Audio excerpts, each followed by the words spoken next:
Hola, hola, hola, muy buenas tardes, amigas que están ahí con nosotras. Qué honor, qué privilegio es estar aquí una vez más en este espacio, Mundo Cristiano, miércoles de las mujeres. Su hermana y amiga Wendy Elizabeth Jiménez de Peguero, adjunto de Cristi Rodríguez de De Ávila. Ávila. ¿Cómo estás, Amber? Todo bien, gracias a Dios, amada Wendy, gracias a esas amadas hermanas que están en nuestra sintonía y a esas amigas también que nos están sintonizando en este su programa Mundo Cristiano. Agradecemos que Dios nos permite un miércoles más compartir la palabra de Dios con cada uno de ustedes. Quiera usted esté, bendiciones del Señor, si está en ese carrito de concho, en el tapón, que aquí en la Romana República Dominicana, últimamente estamos con unos tapones, pero gloria a Dios por todo. Porque usted a través de ese tapón está pudiendo escuchar. Si está en una guagua, en un transporte público, en su oficina, bendiciones de Dios para usted. Bueno, este programa se transmite y es auspiciado por la Iglesia de Dios de la Profecía Central. Estamos en la Romana, como dijo mi querida Cristi, en la Espaillat 86, República Dominicana. Nuestro pastor Alvin Carrasco. ¿Hay algunas informaciones, Cristi? Así es, como todos los martes, tenemos nuestras verdades bíblicas a partir de las 7 de la noche. Los miércoles, la Iglesia de Dios de la Profecía a nivel mundial está de consagración.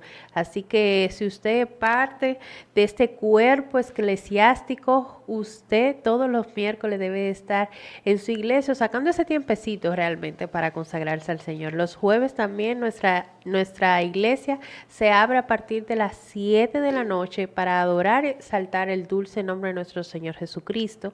Todos los sábados también los jóvenes FBI, los jóvenes de nuestra iglesia central, de nuestra iglesia local, se reúnen a debatir temas, a aprender de la palabra Y de a Dios. visitar, mi amor. Así es. Ahí sí. Gracias a Dios están entrando en esta nueva Confraternizando. temática de visitar hogares por hogares Ujú. y así como decías, confraternizar entre Confraternizando, ellos. sí. Y gracias a Dios por eso, por esas estrategias que están usando. Los domingos nos reunimos nuevamente a partir de las 9 de la mañana a estudiar la palabra del Señor, a aprender más de las palabras del Señor y continuamos con nuestro servicio de acción de gracia a partir de las 11. Así que, amado amigo que nos está escuchando, si usted no tiene un lugar quizás donde pueda congregarse o donde pueda visitar, las puertas de nuestra congregación están abiertas en La Espaillat, número 86. Será más que bienvenido. Bueno, si usted no fue informado con todo esto, bueno, usted tiene problema. Entonces, entramos directamente al programa de hoy, recordando, haciendo una recapitulación brevísima de que estamos en el mes de octubre, mes donde nosotros estamos recordando lo que fue la Reforma Protestante y hablamos, he estado escuchando los programas, están buenísimos con relación a lo que son los precursores de este mover, qué pasó, la historia, excelente, me gusta mucho y sobre todo en este mes nos estamos enfocando en las iglesias, o sea, ¿qué pasa con las iglesias que han sido reformadas? Si deben seguir siendo reformadas, siguiendo reformándose, que sea un proceso. Y en el programa anterior estuvimos comentando y abundando con relación al tema.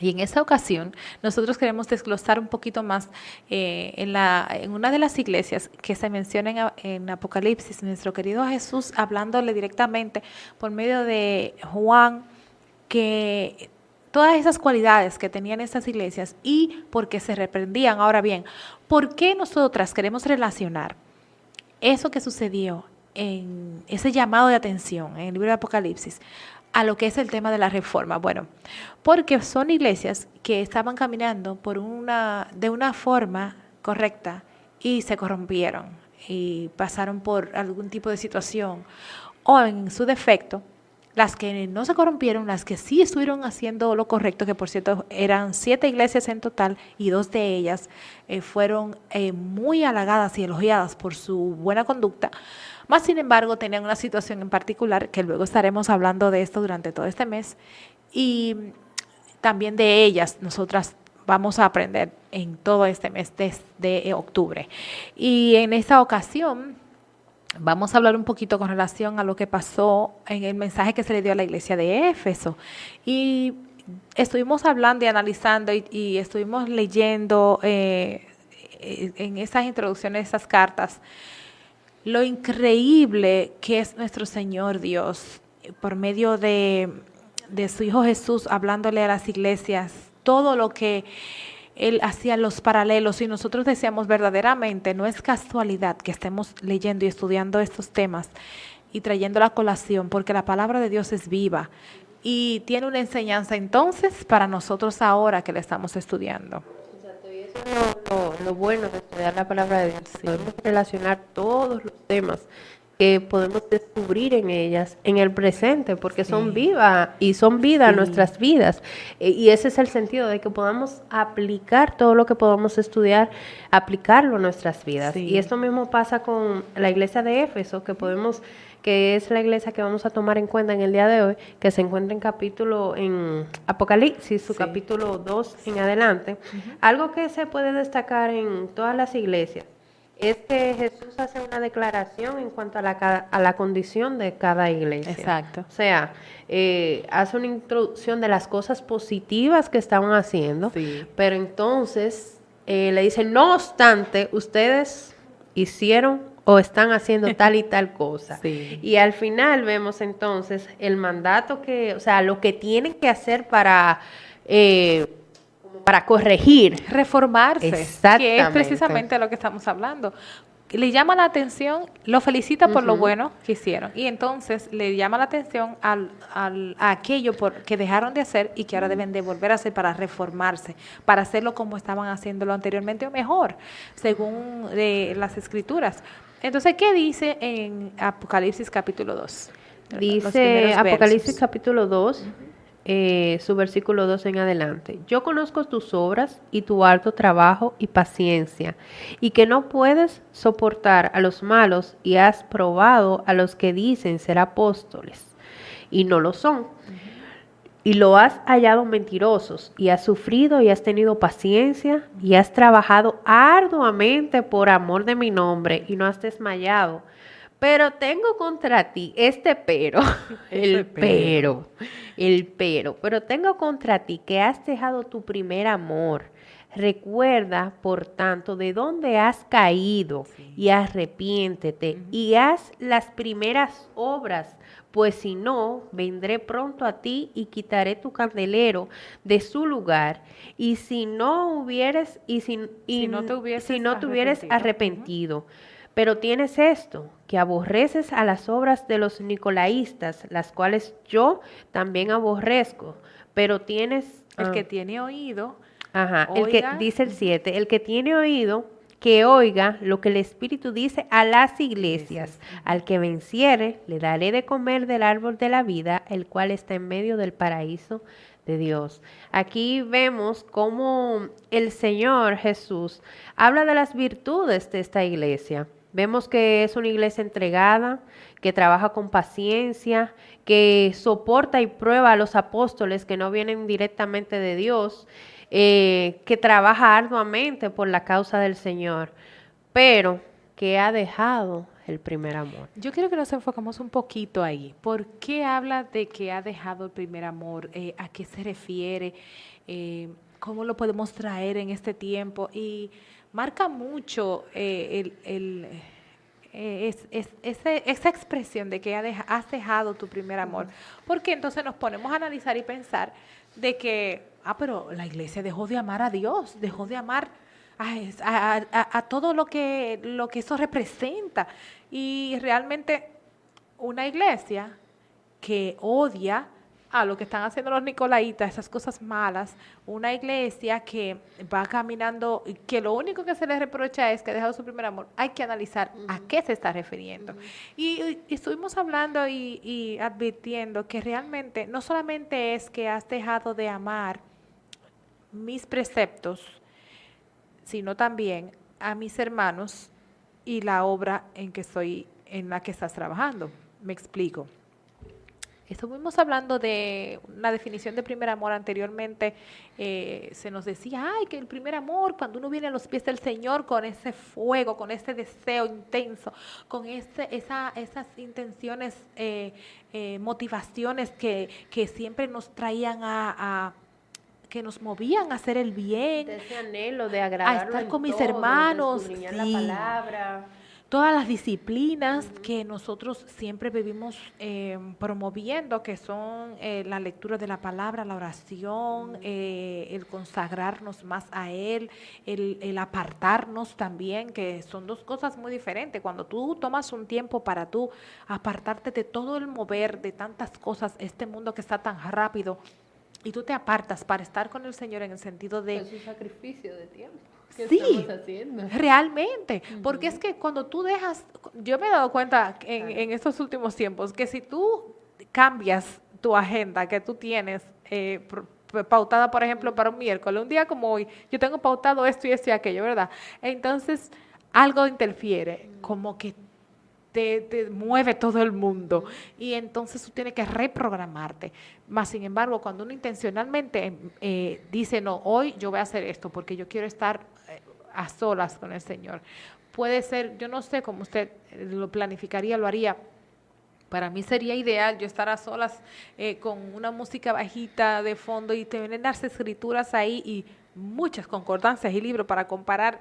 Por ejemplo, ahora que estamos estudiando en las iglesias, es tan profundo todo esto. Cuando tú te vas a la historia de Éfeso, de ese lugar que era tan prominente. Ahí estaban, habían lugares específicos oficiales, consulares del gobierno, que se movía en ese entorno, por qué cabía la posibilidad de que ellos se desenfocaran, porque déjeme decirle que cuando se está hablando de que has perdido mi primer amor, es que te has desenfocado, estás entretenido en otras cosas. Porque realmente, disculpe que lo interrumpa, la iglesia de Éfeso sabía que trabajaba para el Señor, hacía las cosas para el Señor realmente, pero lo que vemos aquí es cuál es la pasión que tenía, qué realmente... Para mí, Cristi, yo creo que ellos querían más aplastar al malo que hacer la voluntad de Dios.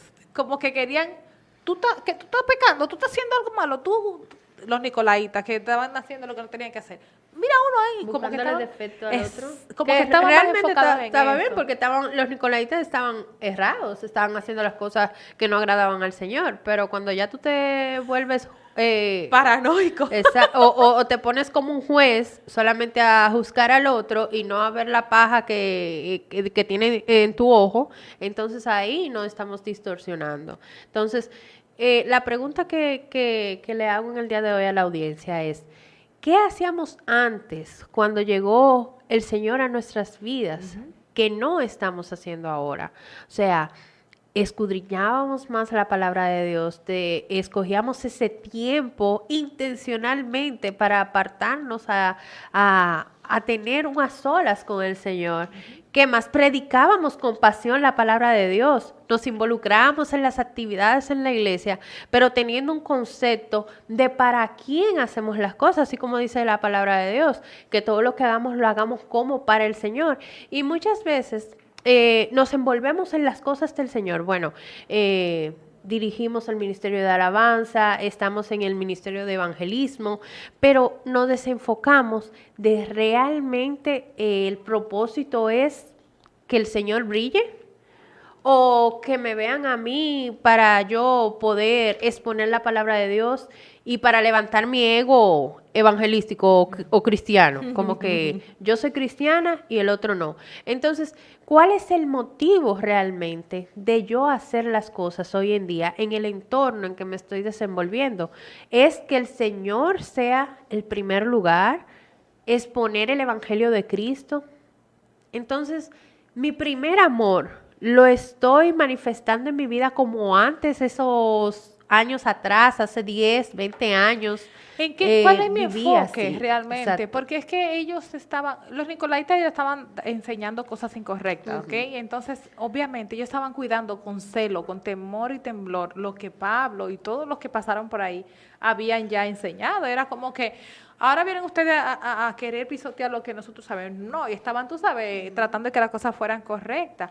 Pero Cristo reprende a su iglesia. Todos los cristianos en Éfeso estaban haciendo bien, no excusa. Lo que hacían, esto no excusaba, ellos no excusaban a todo el que estaba haciendo las cosas mal. El que estaba haciendo las cosas mal, lo estaba haciendo mal y ellos se lo decían, así como tú decías al principio. Pero el reproche estaba, como dice aquí en el verso, el entusiasmo que ellos tenían al principio cuando vinieron al Señor, cuando se convirtieron. Porque cuando tú vienes a los pies del Señor, vamos atrás. Cuando nosotros al principio venimos como con un deseo de decirle al otro, como que no era como con ese señalamiento, y lo que yo quería hacer para el Señor era simplemente agradarle, no era, bueno, ya yo estoy aquí, ya yo tengo 20 años, así que yo estoy viejo en esto, usted no sabe de eso, venga, usted tiene que aprender. No, así no, es como al principio, que era lo que te movía, como tú decías. Y no era, o sea, tú sabes que muchas veces escuchamos a algunas personas y decimos, bueno, yo peco y el Señor me perdona, yo no me tengo que pedir perdón. En el primer amor no se piensa así. No se piensa así. El motivo que te impulsa es, en todo momento, agradar a esa persona amada. No de que tú fallas y vuelves y te levantas. O sea, el Señor, claro, está ahí para perdonarnos una y otra vez. Si caemos, nos levanta. Pero nuestra intención no debe ser caer y levantarnos. Nuestra intención debe de ser agradar a esa persona amada. Es muy básico, es como cuando estamos enamorados de nuestro esposo, cuando nos recién casados, que una rosita, que la mejor comida, que la mesa linda. Ya cuando pasan 10 años, 15 años, bueno, le ponemos la mesa como sea, lo importante es que esté la comida ahí. No, ese no es, el sentido no es que mantener vivo. Exacto, no es que cantemos y el Espíritu Santo se descienda, porque el Espíritu Santo nos va a usar, pero el sentido es a quién le damos la alabanza, para quién vivimos, con esa devoción con la que predicamos el Evangelio y que otros puedan conocer eso que yo tengo. Es un despertar. ¿Qué pasaba en la iglesia, por ejemplo, antes de la Reforma? Había una liturgia, había una rigidez, había un círculo que no quería dejar pasar a los otros, no querían enseñarles, las escrituras nada más las leían los autorizados y a un grupito específico, y sabrá Dios qué era lo que leían, porque se guardaban algunas cosas y otras no.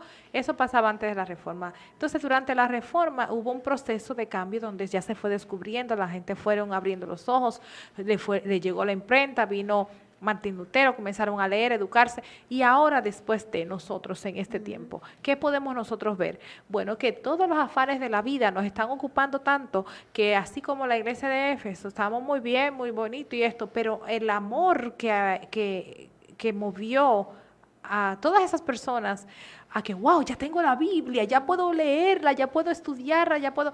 Ahora ni siquiera lo tomamos como por garantía. Y como rutina también. Exacto. Como que voy a la iglesia tal día, bueno, escucho la palabra de Dios, voy los domingos y ya. Una rutina diaria, pero no es algo como realmente intencional. No. De que tengo un vecino al lado, tengo que predicarle. Y es el mismo fervor que había antes. A eso se trata. Y como usted decía al principio también, es una advertencia que le está el Señor Jesús a esta iglesia a través de Juan. Es decir, como que ustedes están haciendo esto correcto, le pone todo lo correcto, dice, yo conozco tus obras, tu harto trabajo y paciencia, es decir, vas por buen camino, lo estás haciendo bien, pero si sigues olvidando el primer amor, o sea, si sigues como que dejando atrás ese primer amor del cual tuviste, del cual manifestaste, o sea, al final y al cabo, puede ser que se apague. Y entonces es como una advertencia que el Señor le está dando a la iglesia. La vitalidad espiritual, que es uno de los frutos en una comunión viva con el Señor, es reemplazada por la rutina ortodoxa. Eso es lo que nosotros no podemos permitir, que una rutina sea lo que reemplace nuestro amor y nuestra intimidad con el Señor. La espontaneidad y la frescura espiritual es sustituida por frases aprendidas. Eso era lo que estaba pasando anteriormente. Es una liturgia. Eso entonces no. Usted no viene y el tiempo, ¿qué pasa en el tiempo de hoy? Venimos, cantamos, escuchamos la palabra y nos vamos igual. No. Esto es lo que nosotros no podemos permitir, porque ahí se está enfriando y estamos perdiendo ese primer amor. Que porque estamos ya muchas veces estamos cayendo en esa liturgia. Exacto, que muchas veces cantamos y no prestamos atención ni siquiera a lo que a la cantamos. letra. Y hay una pérdida también del gozo también, Cristi. Hay una pérdida del gozo cuando tú estás alabando, cantando, glorificando al Señor, cuando tú estás en tu casa, cuando estás estás olvidando la esencia, lo que se supone que nos debe de mantener vivos. Entonces, la vida de la iglesia se convierte en algo monótono, mecánico, aburrido, carente de interés. Las prédicas de la palabra de Dios ya no nos dicen nada. Óyeme, eso es perder el primer amor. Sí. A eso es que nos estamos refiriendo. Ya es como que estamos hablando a una silla vacía. Como automático. En automático. Se coloca todo el énfasis en la sana doctrina y se olvida del amor del Señor y a los hermanos, lo cual no sirve de nada. Eso es lo que estaba pasando. Estaban enfatizando en que la doctrina sea correcta, que esa gente no venga a darnos una doctrina falsa, pero nos olvidamos del Señor, de las cosas del Señor, y nos olvidamos del cuidado de nuestros hermanos. Es muy importante, somos una iglesia. Decíamos en el programa anterior, somos el cuerpo de Cristo. Nosotros somos hermanos. Entre nosotros tenemos que darnos amor, cariño, cuidado. Y a ese amor también es que se refería en la palabra de Dios, en este llamado de atención en esta iglesia. El amor por los hermanos es sustituido por un espíritu crítico que nos lleva a censurar todo lo que ellos hacen. Nos cuesta trabajo amarles, perdonarles y mostrarles misericordia. Nos relacionamos únicamente con aquellos que nos caen bien, que son del círculo, mi amiguita Cristi, y que nos dan la razón también en lo que pensamos. Yo sí soy de su círculo. Tú de su círculo, no, tú a veces no me das la razón, no, tú no, mejor no. Entonces tenemos que también, con mi amada Cristi, tenemos que amarla también, aunque no me dé la razón. Hay un enfriamiento en la vida espiritual que se manifiesta en la falsa oración y en la comunión auténtica con el Señor. Esto nos lleva a centrarnos en nosotros mismos y en lo que a nosotros nos complace. Sí. Todo ese enfriamiento y todo esto que le estamos diciendo, todos estos síntomas que están cayendo en automático, y que si usted se pone a analizarlo, es lo que estamos viviendo en el día de hoy, lamentablemente, era lo que le estaba pasando a la iglesia de Éfeso. Así es. Éfeso. Y Apocalipsis, su capítulo 2, versículo 7, dice, el que tiene oído, oiga. Oiga lo que el Espíritu dice a las iglesias. Al que venciere, le daré de comer el árbol de la vida, el cual está en medio del paraíso de Dios. Es decir, que este mensaje no es solamente para la iglesia de Éfesos, es para nosotros aplicarlo hoy en día, y que pueda ser una alerta para nosotros, para que nosotros al leer estas advertencias o estos mensajes que el Señor hablaba a estas iglesias, podamos decir, wow, pero esto yo como que lo estoy viviendo también. Déjame despertar y cambiar, transformarme. Sí, ¿no? Y caer en el arrepentimiento, como dice así aquí en el verso 5, que dice en Apocalipsis 2:5, que nos dice, recuerda, por tanto, de dónde has caído. Así es. Y arrepiéntete. Y haz las primeras obras. Pues si no, entonces porque hay consecuencias. Vendré pronto a ti y quitaré tu candelero de su lugar si no te hubieses arrepentido. Tú sabes que nosotros tenemos nuestro nombre escrito en el libro de la vida, ¿verdad que sí? Una vez que venimos a los pies del Señor, nos arrepentimos, decimos, sí, Señor, te aceptamos como nuestro Rey, Señor, en nuestras vidas, nos arrepentimos de haber pecado, de haber caído, queremos seguirte. Ya en ese momento somos sus hijos. Pero mira aquí, si no nos arrepentimos, dice aquí, y quitaré tu candelero de su lugar si no te hubieses arrepentido. Así que vamos a analizar ese punto, que eso es un llamado al arrepentimiento. En primer lugar, nos hace un llamado al arrepentimiento y a continuación nos advierte de las consecuencias que tendría para la iglesia que no le obedece. Así es. Gracias, Señor, porque nos da la oportunidad de arrepentirnos y de ver en esas enseñanzas, en ese Apocalipsis, en esas iglesias, lo que sucedió para que nosotros también no caigamos en lo mismo. No se pierda el próximo programa porque vamos a seguir hablando de las demás iglesias en el Apocalipsis con relación a la reforma de la iglesia. Dios les bendiga.